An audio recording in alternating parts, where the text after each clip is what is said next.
Okay. We're recording. Hi, Mom. Hi, Sarita. Hello. Okay. Well, I had you start. And of course, everybody paid attention to the screen, and so they know they had to do that. But just to refresh kind of where we were, was to scan chapter 2, because we read that last week. And then we just started kind of our highlights of the chapter. So that's where we're going to begin. And and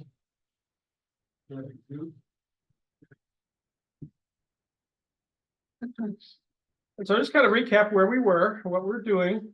We read through chapter 1, which we titled The Lawsuit. And Isaiah is bringing a charge against the southern kingdom, against the kings and against the Judah, the southern kingdom. We compared this lawsuit to the lawsuit that Matthew presents Jesus having with the Pharisees in Matthew 23. And there's a list of charges that are in that lawsuit. And that chapter 1, summarizes really the first half of the book. These are the charges against Judah, and then chapter 1 is, or the first part of the book is more in depth. And then we started chapter 2, and chapter 2 and 4 kind of summarize the second half of the book. And we had just started. I think we'd only looked through the first verse. And so this is what we said. We saw that there was a title that started chapter 2, just like there was a title that chapter 1, and whoever's compiling or anthologizing the writings of Isaiah puts this title on here just to give us some more specificity about what's being presented. And this was Isaiah's writings or prophecies to Judah and Jerusalem. And it kind of points to the last days. So it's a future time. Something will happen in the future. It kind of points us to that way. And it's a time where this holy city will be such that all nations will stream to it. And we kind of made the comment that that's God's plan all along. His plan all along is to have a people that is the light to the nations, so the nations are drawn to God.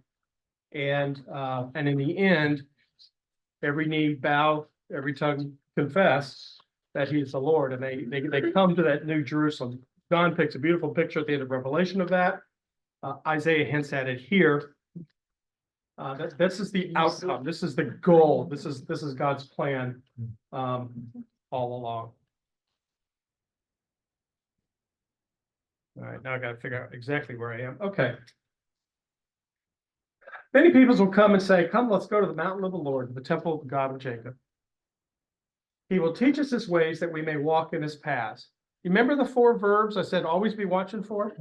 Remember what they were? What are they? One's walk and one's no. Walk, know. Here. See, hear, See and know, hear. walk. What happens in a teaching instruction? You hear, you see what's being presented, you get to understand it, You know. and then you walk. He will teach us his ways so we may walk in his paths. And one of the other things we pointed out was that paths or highway or the way or make straight. This is another one of those threads in the tapestry that God is presenting through Isaiah, that there should be a path directly to God. We should be zigzagging all over the countryside. It's not a sightseeing tour. We're going to go to our destination, and that's God himself. And so there's that idea of paths. And then finally, it'll go from Zion, it'll go from Jerusalem, this holy city, this place where God will dwell. We see the picture in Revelation 22, where God will dwell. This will be his dwelling place, and the nations will stream to this place because that's where God is. Another thing I thought was kind of interesting, or a parallel passage to this, we read in James 22-25. Be doers of the word and not hearers only. Otherwise, you are deceiving yourselves. For anyone who hears the word but doesn't carry it out is like a man who looks, you see where I'm going with this? At his face in a mirror, and after observing himself, goes away and immediately forgets what he looks like. But the one who looks intently, who sees to understand, into the perfect law of freedom and continues to do so, walking, not being a forgetful hearer, but an effective doer, he will be blessed in all he does. And I told you that those verbs are all through Isaiah. They're also all through the New Testament. And if you think about it, that is how we understand anything in our life. We hear about it. We see it. We understand what God's doing, and then we follow him. And so it just makes sense that those verbs should be everywhere in our walk with Christ. And so I'm just going to encourage you to continue to tune your ears to hear those words, because I won't always highlight them, but you will always see them.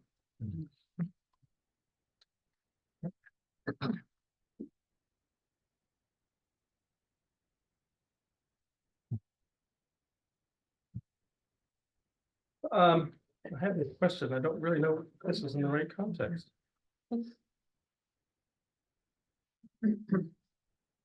Oh, and it's not, because it's the next verse. Okay, that explains a lot. All right.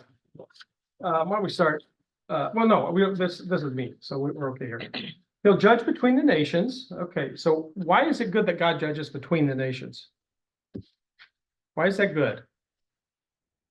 Easy question, softball. Because it's right. Because he's righteous and he's just. That's why it's good. It's not some crazy country out there judging, it's God. And we know he's going to be good. You know he's going to be righteous. You know he's going to be just. And he will settle the disputes. And what's the outcome of that? Well, it's in blue. What's the outcome? If God's settling the disputes, we know it's going to be fair. We know it's going to be righteous. We know it's going to be good. There's no need to have a war. And they'll be peaceful. Yeah, it'll be peaceful, right? So it'll beat their swords into plowshares. And that this passage is quoted almost exactly in Micah 4:1-3, and they are contemporaries. One of them copied. I don't know which one. And then finally, come descendants of Jacob, let us walk in the light. And it's really a call for them to come back. We saw the charges in chapter 1, and this is sort of a call to come back. You know, we have this future vision, these last days vision, when all the nations will stream to Jerusalem and they will seek God. But come, descendants of Jacob, come to the light now. You know, there's a call for repentance here. And then let's go to the next verse. Think of this as Isaiah being sarcastic. I read this, and when I kind of really thought about it, I thought, I could write something like this, because I've been sarcastic once or twice in my life.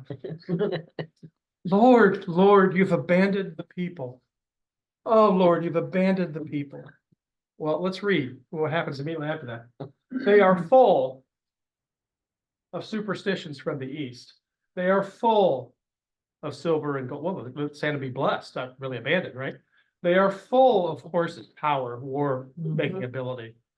They have strength. They are full. You go to the next verse. The land is full of idols. Oh, Lord, you've abandoned the people. No. I think you got it backwards. I think the people have abandoned God. And I think Isaiah's just throwing a little bit of sarcasm in there, you know, because people are crying out, oh, we have enemies. We have Assyria, you know, threatening on the north. Oh, God, where are you? Why have you abandoned us? No, you're full of stuff that isn't helping you. Then the big red so. Because they have abandoned God, they've not listened, they're not seeing, they're not understanding, they're not walking. Judgment is coming, and they'll be brought low. So the people will be brought low, and everyone humbled. And don't forgive them. They're being judged. Go into the rocks, hide in the ground from the fearful presence of the Lord and the splendor of his majesty. And we're going to see this contrast between high and low, elevated and humbled, between honor and shame throughout the story of Isaiah as well. If you look through just in chapter 2, look back at verses 12 and 13 and 14 and 17, and notice the theme there is a leveling. Man being brought down because man is full of himself.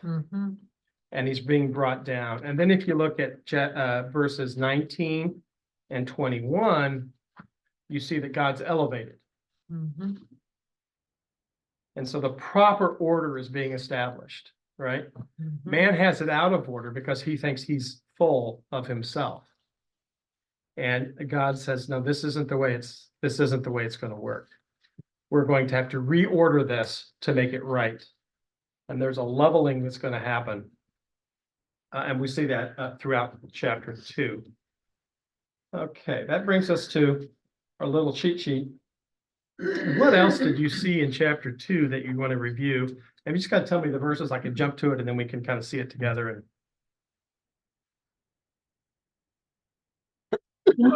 Well, I wanted to read last week. Remember, I ended at 21 and I said, oh, please, can I read 22? right, And then to stop trusting in mere humans who have put but a breath in their nostrils. Why hold them in esteem? You know, you can, what is it? You can love God and be judged by the world. Or you can love God and be judged by the world. Or you can love the world and be judged by God. yeah. Choose your judge. Choose your judge.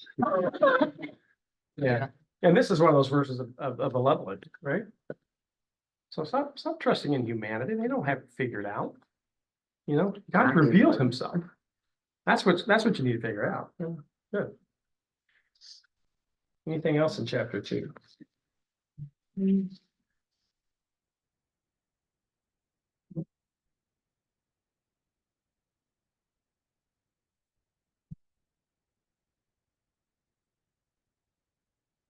The microphone is working. Everyone's just quiet.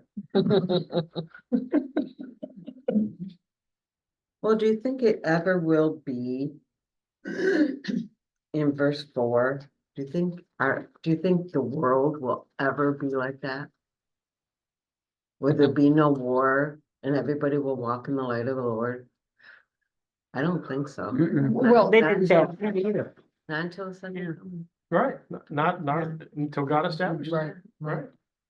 Right, we are so full of ourselves that we can't seem to get the picture right. We'd rather judge other people Right. than let God do it.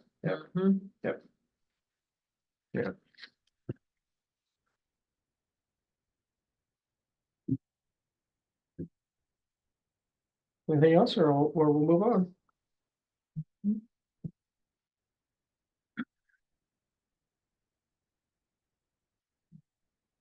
Okay. So let's go ahead and we'll just jump right through and read chapter 3, and you want to start with? See now the Lord Almighty is about to take from Jerusalem and Judah both supply and support. All supplies of food and all supplies of water, the hero and the warrior, the judge and the prophet, the diviner and the elder, the captain of 50 and the man of rank, the counselor, skilled craftsman, and clever enchanter. Did I do that right? I don't think so. Such support. Where did I go? Rewind, go back, go back. You must have hit page down. That's what I did. Oh, gosh. Tim. You can't leave because There you can't. There we go. This is where we are. Okay.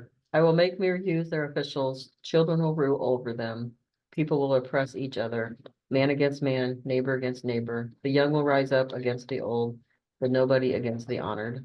Okay, move to the next. A man will seize one of his brothers in his father's house and say, you have a cloak, be our leader, take charge of this heap of ruins. But in that day he will cry out, I have no remedy, I have no food or clothing in my house, do not make me the leader of the people. Jerusalem staggers, Judah is falling. Their words and deeds are against the Lord, defying his glorious presence. The look on their faces testifies against them. They parade their sin like Sodom. They do not hide it. Woe to them. They have brought disaster upon themselves. Couple more. Tell the righteous it well with them, for they will enjoy the fruit of their deeds. Woe to the wicked, disaster is upon them, they will be paid back for what their hands have done.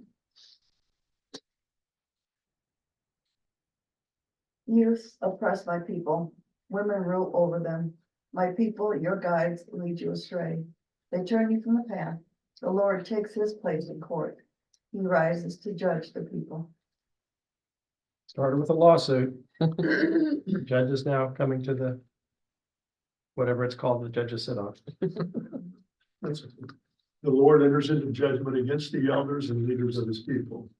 It is you who have ruined my vineyard. The plunder from the poor is in your houses. What do you mean by crushing my people and grinding the faces of the poor, declares the Lord Almighty. Another happy passage. Nice. This is something I found pretty interesting. See now, the Lord. No, not yet. No, this one's me.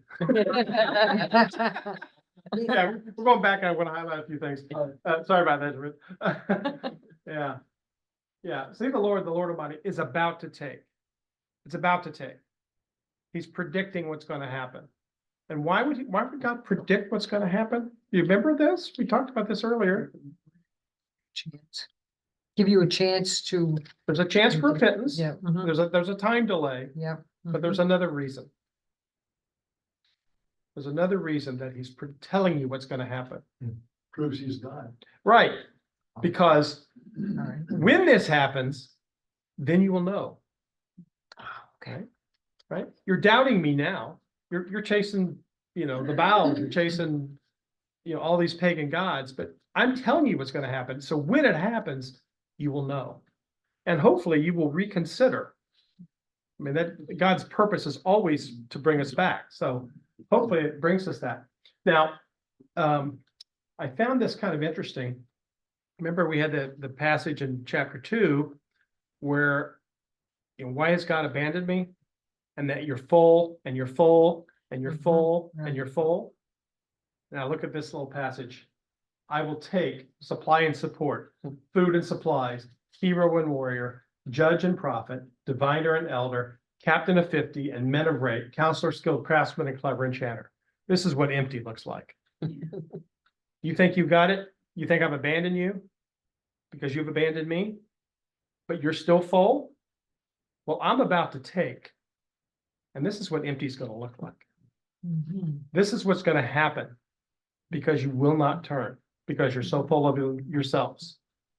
You're esteeming the words of man as you read in 22 rather than God. And because of that, judgments are coming. Yeah, that's what empty looks like. Then the next little verse here. I will make youths your officials. Okay, that's sort of out of order. Children will rule over them. People will oppress each other. Man against man, neighbor against neighbor. This is a total breakdown of society. This is not a society that's ordered. This is not a society that's lawful. This is not a society where people can succeed. This is a total breakdown of the social fabric. Sounds like what's happening then. Yeah. So you're not just going to lose your homes and the things he talked about in this slide. You're going to lose this too. You're going to lose the whole order, your peace, your security. All of that's going to be gone. Let me go to the next one. So Jerusalem and Judah are staggering. Their words and deeds, what they say, what they do, are against the Lord. They're defying his presence. I mean, the elevation of God. You're defying the God who is above, right? And instead, you elevate yourself. That contrast, that elevation of man over God. And what do? You parade your sin. You're proud of it, right? You don't hide it. You don't try to say, oh, I'm struggling with this. Help me, God. No, you're just defying God and you're elevating yourself. Well, when that happens, disaster will come. And when it happens, you brought it on yourself. And that's the sad part about this. I don't think God wants to judge them at all, but God will. Because he's righteous and just. And they don't see it. They can hear these words. They're deaf to what God's saying. Right? When you say you don't believe he wants to judge him, you're probably right, because that's why he's given them a chance in the beginning. Exactly. You know, even though to prove Right. that he's God, but he's also given that delay just to get your act together before it comes down. Yeah. And what was the phrase in the lawsuit in the first chapter? That, you remember that phrase? No, I don't think so. Come, let us reason together. Okay. Let's settle this. Yeah, thing. let's set, okay, Yeah, right, I don't want to come to this Mm. point. right, I will, I'm the judge, I will judge, yeah. but come, let's settle this matter. Mhm. Let's get our heads together here and figure this thing out. Yeah. But no, you're full of yourself Mm-hmm. and you have brought disaster upon yourselves.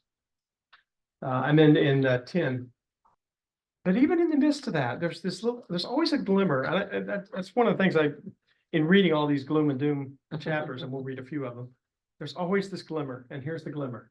Tell the righteous, it'll be well with them. Yeah. Or for they will enjoy the fruit of their deeds. There's still hope for you if you're living the way I want you to live, the way you're designed to live. Yeah, there's still hope. In the midst of all of this, there's still hope. Mm-hmm. There may be travails now, but there's still hope for you. But woe to the wicked, disaster is upon them, and they will be paid back for what their hands have done. Another contrast that he's going to use. And then in this last little section here that we read, for it is you that have ruined my vineyard. And when we get to chapter 5, which will be next week, Judah is compared to a vineyard. And so this metaphor for the people of this vineyard, you've ruined it. This is my vineyard. I created this, I established it, I built the walls. We'll read all this in chapter 5. But you have ruined it. I haven't ruined it, you've ruined it. And even though I've blessed you over time, and even though I've done all of these things for you, you ruined it. You've brought this upon yourself, and you've ruined it. How important is justice to God? The plunder from the poor is in your houses. You are enriching yourself on the backs of the poor by being schemers, by being unjust, by taking their property because you have power. What do you mean crushing my people? Grinding their faces of the poor. What do you mean to do that? You've ruined my vineyard. It was supposed to be a place of honor. It was supposed to be a place of justice. It's supposed to be a light to the nations. It's supposed to be a place that people are drawn to because they see the benefit of Yahweh. But you've ruined it. Oh God, you've ruined it. Mm-hmm. I mean, it's Yeah, it's heavy. heavy. Yeah. So kind of where we are here is chapter 1, we said that with the charges and reason for judgment. Chapter 2 said, here's the picture of what it's going to be. Chapter 3, but first first judgment is necessary. First judgment is necessary. We read that through the 15 verses of chapter 3, and you can read on. At some point, the horse is dead, and I want to quit beating it, so we stopped at 15. And then in the next chapter is what happens through the judgment that'll come, and that really is where the hope is. But before we get to chapter 4, anything else in chapter 3 that you saw? I'm going to go back on. We're living in those times right now. Yeah, we are. I'm sorry. We're living in those times right now. Mm-hmm. Some of those same, Sure, we brought it upon ourselves, right? we sure have. Yeah. I didn't, but. It's the them. It's the them that always gets Brady us. Yeah. Mike said. You're hanging on to but the righteous. You're hanging on to that. Yeah. At least it gives us hope. I'm sorry. Yeah. At least there's hope in, right? There's always hope. There's always hope. Yeah. Yeah, I was talking to somebody at church today and I'm like, things are just so bad. Why doesn't he come? Why doesn't he come? And she said to me, because they're gonna get worse. I thought, oh, that does make sense. Mm. Not to rain on your hope. Yeah. Can I go now? Well, let's do the Did rapture. you hear a trumpet? I keep waiting. I hear thunder, lightning. Where is that trumpet? I'm ready. Oh, God. Yeah, that is our hope as Christians, of course, is that, we're looking for that eternal, we're looking for the chapter 2, those last days when everything's made right. But Mhm, we have to go through chapter 3 and 4 first. mhm. You might play the women of Zion are haughty, and then it goes on walking along with outstretched. Walk me through that. What verse are you in? Okay. I'm in verse 16 through 18. I didn't prepare that one, but we can read it together. Yeah, let's just pull it out, read it together here. 16, the Lord says, the women of Zion are haughty. Mhm. Prideful. Yeah, And not humble. Right. yeah. Why the women? Why not men? Temptation. The women dress up, the women are, they have the Harlots. gold, the Like silver. harlots. In other words, instead of God, their idol is more of their jewelry, their headgear, their clothing, Themselves. their haughty. They put their personal looks Appearance, ahead yeah. of God.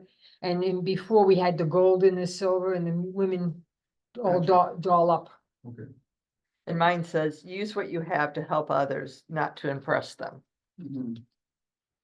Yeah, so, Okay. I mean, it's part of this whole chapter of this total breakdown of society. Lord will make their scalps. So you have, you're gonna have this plunder of the material things that Assyria is gonna do. And he says, you have a cloak, be our leader. I don't wanna be your leader. I don't wanna be in charge of this mess. So society is breaking down, and I think he just wants to include women in that breakdown. Because they also have pride. They're also guilt there. So that's where I would say that's kind of where that's going. Tim? That day, the Lord will snatch away their finery. It'll come to them too. The things that they are haughty about, that they're Mhm. proudful about, that'll be gone. It'll be stripped. Well, even now, even today, you put on the television, you see the commercials, all the eyeliner, the makeup, all this. It's constantly trying to get rid of wrinkles, change your eyes, get the Botox, whatever. I mean, change you all around. You're a whole different person, but it's all I understand it's for the self-worth of the person on one hand, but the other hand, it's done for pride also. And it's like, yeah, accept who you are. Yeah. You're Right, beautiful in God's sight. And it's kind of that assumptive language, where you see it in a magazine. So as a teenager, you see it and you assume That's what. that that's what you should be. Yeah. And so this assumptive language creates all these lies. Yeah. Yeah. And that's why the kids walk around, they don't think that the song today, I'm not worthy, I'm not good enough, because they see these models who have hourglass figures. Yeah. The teenager might be a little plump with acne, right away she feels her self-worth is worse. Right. Will go to all lengths trying to beautify herself, right, and with the gold, the silver, the haughtiness or whatever.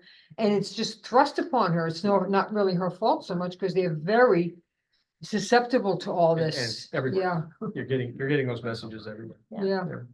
And the contrast here is where you talk about the highs and lows, where he's showing, instead of a fragrance, there'll be a stench. Instead of this, there's gonna be this, Yeah. instead of this, there'll be that, and he's telling them exactly what you're gonna lose and what's gonna be replaced Right. with. And you go through it, it is a complete Yeah. emptying. Yeah.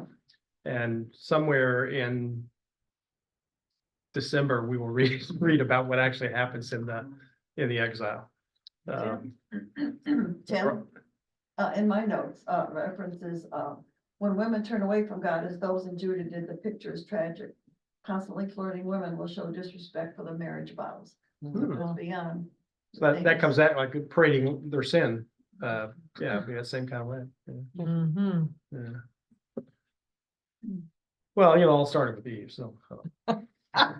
And Always- today Always it's dumping on the women. Uh, And in today's day, it's the men trying to look like the women. Mhm. Oh, yeah, with Described. the earrings and, yeah, But they're gonna go bald. they're gonna go bald. It's happening very quickly, yeah. It says that the I know women will better be than bald. you. Yeah, you're a year or two ahead of me. Yeah, right. That's okay. But it's the women that's gonna go bald, not the men. Oh, but it don't hurt. But only the haughty one, Oh. and the men that wanna be haughty with them. All right, anything else in chapter 3? But judgment first, and it's gonna be a severe one. And Isaiah's painting us that picture. And we talked about this phrase last week, that restoration or redemption comes through judgment. The salvation that we have comes through judgment. Right. We sang about that. In fact, there's a verse in that song about the cross. And I didn't write it down because I wasn't fast enough. But it talked about, Jesus becomes sin for us Mhm. in the song we sang this morning. But it's through that. It's through him taking that sin on and accepting the judgment of God. That's how we have salvation. And so in the same way, using the people of God as an illustration, there will be salvation, but it's going to come through judgment. And so chapter 4 gets us to that point. Well, what's going to happen through judgment? What is it? Because we can read that we're guilty, chapter 1. We can see what it's going to be, chapter 2. We can see that judgment has to come, or how severe that judgment will be, in chapter 3. But what happens through that? And chapter 4 kind of begins to answer that question for us. And I don't, Rich, I think we left off with you, so if you would don't mind. Okay. In that day, 7 women will take hold of one man and say, we will eat our own bread and provide our own clothes. Just let us be called by your name. Take away our disgrace. On that day, the branch of the Lord will be beautiful and glorious. And the fruit of the land will be the pride and glory of Israel's survivors.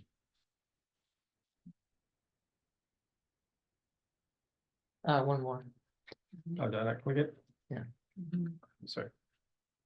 Whoever remains in Zion and whoever is left in Jerusalem will be called holy, all in Jerusalem who are recorded among the living. When the Lord has washed away the filth of the daughters of Zion and cleansed the bloodstains from the heart of Jerusalem by a spirit of judgment and a spirit of fire. Get an idea what's going to happen through judgment? Mhm. Then the Lord will create over all of Mount Zion and over her assemblies a cloud of smoke by day and a glowing flame of fire by night. For over all the glory there will be a canopy, a shelter to give shade from the heat by day, and a refuge of hiding place from the storm and the rain. On that day, the branch of the Lord will be. Oh, this is back to me. I gotta announce that. Well, Anytime yeah, there's highlights, don't do highlights. Yeah. Yeah, if there's highlights in it, don't read it. Become responsible. I want to, I saw something here in well, I'll come back to it afterwards. Well, why is the branch capitalized, do you suppose? It's the Messiah. It's the Messiah. It's our first little hint of the Messiah. One of the things that happens through judgment is the role that Israel was to play, to be the light of the nations. They've completely failed that. And so what happens is, out of that destruction and judgment that will come, it's not completely dead. There's a shoot, there's a branch. Something will come and grow out of that will continue this promise, that will continue God's plan, that will continue to be the light to the nations. And that branch, of course, we understand as Jesus. I think the Jews understand that as the nation itself will be that. And when you get to first century times, you understand sort of the confusion with the Pharisees of the day. You can't be this branch, because that branch will be glorious. And you're a poor person. You're not beautiful. Read chapter 53. He was the Messiah's homely. He was not good looking at all. There's nothing about him that would attract us to him. He was not beautiful and glorious. And so they missed the point here. And the point is there is salvation through this judgment. And that salvation comes because of a branch. And that branch will be Jesus. And that's why in the Christian Bible, it's capitalized. If you go to the Jewish Bible, it's not. Because it's not looking at a person, it's looking at the nation itself. And then in 3 and 4, whoever remains and whoever's left. Isaiah talks a lot about the remnant. I think that's one of our themes in the thing that we'll look at. There's God always leaves a remnant. We talked about Noah. Am I doing that right now? I'll do that in a minute. But he talks about a remnant. And then what happens through this judgment is a cleansing. It's a washing away. And notice where the bloodstains are washed from. Remember, the Jerusalem also is sort of represents often our spiritual condition. Yes, it's a physical place. Yes, it's a city. Yes, it will. The city itself will be cleaned. But think of it personally. The things we are guilty of, those are taken from our heart. And of course, Jeff talked about that this morning. I love the way he keeps up with us. That is what happens through judgment, is that our hearts are clean. David, Psalm 51, created me a new heart. It's our heart that's cleansed because we can start new. We're not starting with the guilt and the shame that we carry. That's washed away. We can start new. And by a spirit of judgment and a spirit of fire, and it's a refining fire, right? It burns off the things that shouldn't be there. It judges the things that we've chosen that shouldn't be there, and those are gone. So our hope is through this judgment, we actually have salvation. And then one more point here. You recognize that phrase? Tell me you do. Yeah. Yeah, and that's of course from. Well, it's Moses. Yeah, isn't it? Yeah, it's Exodus, Moses. Yeah. And what was the cloud of smoke and the glowing flame by night? What was that? Huh? God? What do you mean? Yeah. Yeah, the pillar fire and the. Yeah, it's the presence of God. Mhm. I am with you. I'm Emmanuel. I'm with I you. will direct you. Right? Mhm. And I think Isaiah goes back to that and says, I will be present. Right? That's the image for God's presence. The Lord will create all over Mount Zion, all over Jerusalem, New Jerusalem, right? And over her assemblies, a cloud of smoke. I will be present. And go back to Revelation 22. There's no need for a sun or moon because He's light. he's light. God's Mhm. present. Right. Right?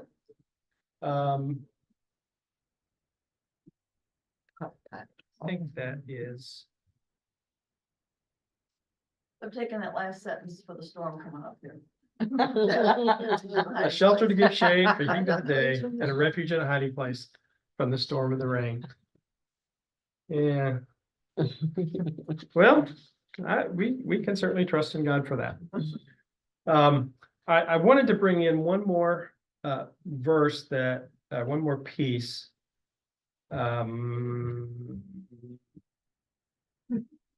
No, I'll do this first. This is 1 Peter 3:19-22. After being made alive, he went and made proclamation to the imprisoned spirits, those who were disobedient long ago when God waited patiently in the days of Noah while the ark was being built. It is only a few people, 8 in all, that were saved through water. And this water symbolizes baptism that now saves you also.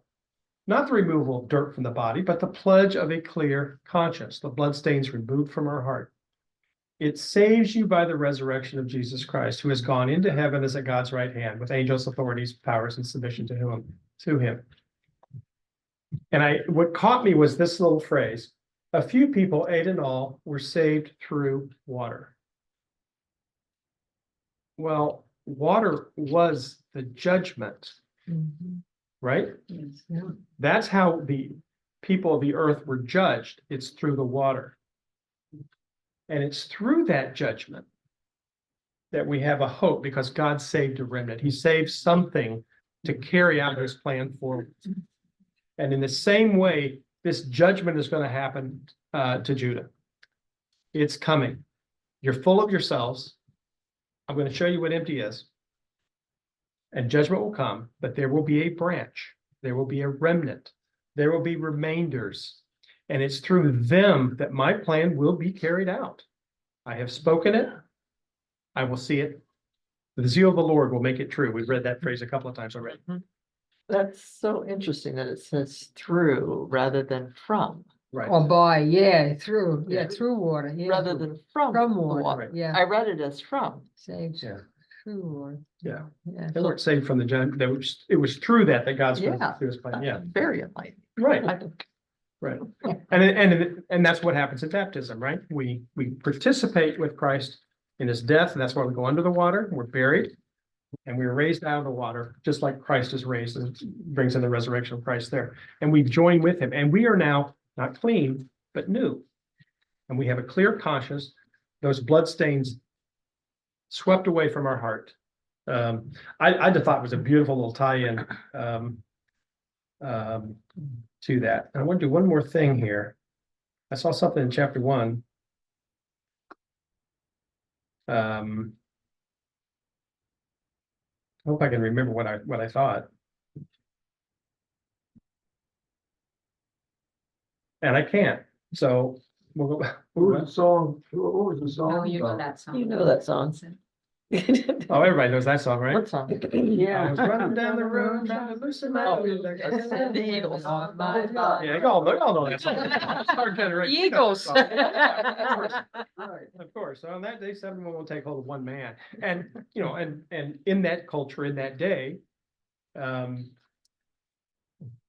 woman who was not able to conceive a child had shame. I mean, it's silly, but that's what the culture was. And so they're gonna beg a man to have it. They can't own property, right? And so they'll, you don't need a dowry.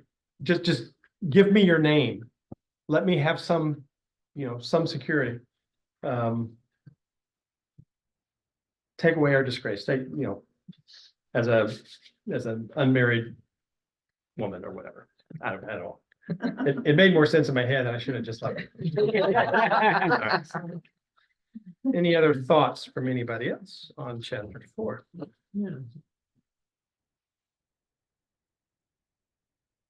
It's interesting that my Bible does not say. It says he will cleanse the bloodstains from Jerusalem. It does not have the heart in my Bible. What verse is that? NIV. 4. 4?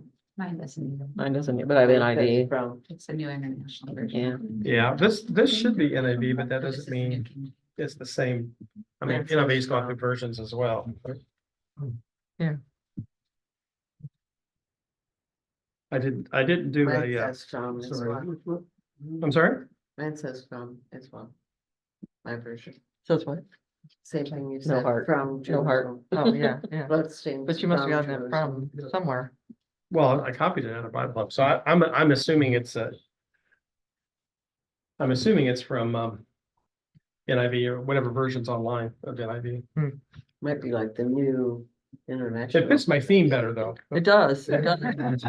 Just forget I said that. The jury will hear none of that. I was thinking that too, because I didn't see that in mine either. But Yeah, then that's what I I'm thought- looking at yours. to Yeah, see so- it. Does anybody have that in their version? I mean, we all have NIV, so. I haven't. I have New King James then. Does it? We can look up- I didn't make it up. Didn't mean to put you on the defense. That's not hard. Let's see, this is Isaiah 4:4. Let me go to Bible Hub real quick. It's fine. No, I'm curious now.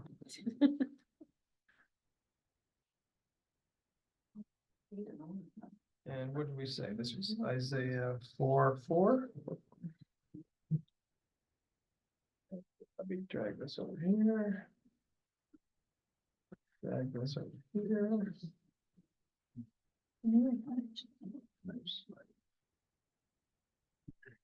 Come on, baby. You can do it. You can do it. We've got the new NIV version, if that's what you're looking for. I got the authorized King James. And it's not there either? There it is. Oh, there it is. It's the Berean Study Bible. Okay, there it is. I know I copied it somewhere. I copied it somewhere. Yeah. It seems from the heart. Is it what we're looking for? Yeah, from the heart. Oh, okay. Okay, so King James has purged the blood of Jerusalem from the midst, okay?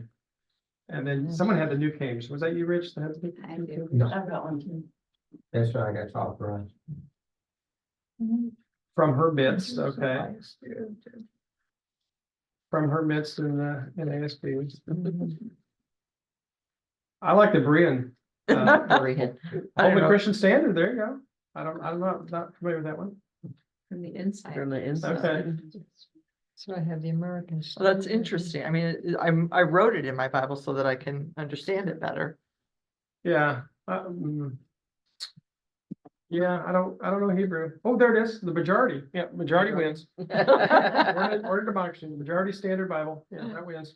Okay, Um, that's good. That's good. okay, well. that's it. Yeah, why is there a difference? It's just interpretation. What it probably is there's I'm total speculation here, but it's probably something about an internal. The heart is really the will. Jeff kind of hinted that even this morning. That we think of heart as emotions and mind is the will. But I think in that day and age, the heart is really the source of our will, our emotion, our motivations. That's our soul. Yeah, kind of that way. And so there may be something in the verb that's used that points to something like that. And we saw the other translations in the midst. Yeah. So it's, maybe it's pointing to something inside. And for whatever reason, the Berean, go Bereans, But- translate that as heart. The in the midst, in the heart can mean the same thing, not your heart in your body, But like in yeah, the heart of the matter, the midst of the. right. Yeah. Well, moving on. I did, This is good. I mean, yeah, Bloodstains were a sign of impurity back then too. I Yeah. mean, any blood right. around. Right, you're they- unclean. They couldn't touch it Right. and then come to the temple. right, They had to get a amount of cleansing afterwards. right. And blood comes from the heart, so. Huh? I said blood comes from the heart, It does indeed. There you go. literally. Okay, well, that was a nice little, Bunny trail. yeah. And Lori isn't even here. That's.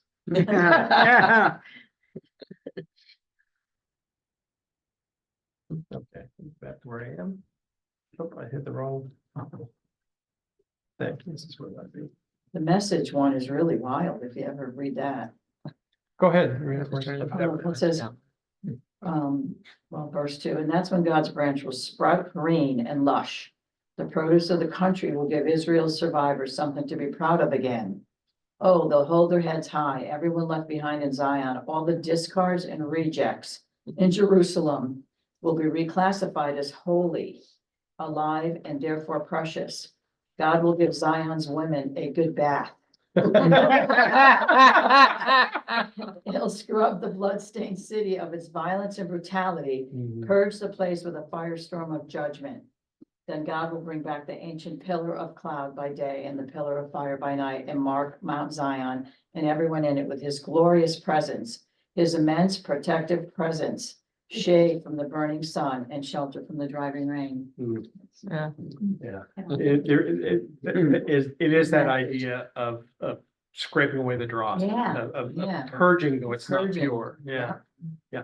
It's interesting, and I just made this connection because of how you read that. I only know this because I'm working on December. The pillar of fire and the pillar of cloud. There's two pillars of the temple. And when the temple's destroyed in the Babylonian assault on Jerusalem, those pillars are removed.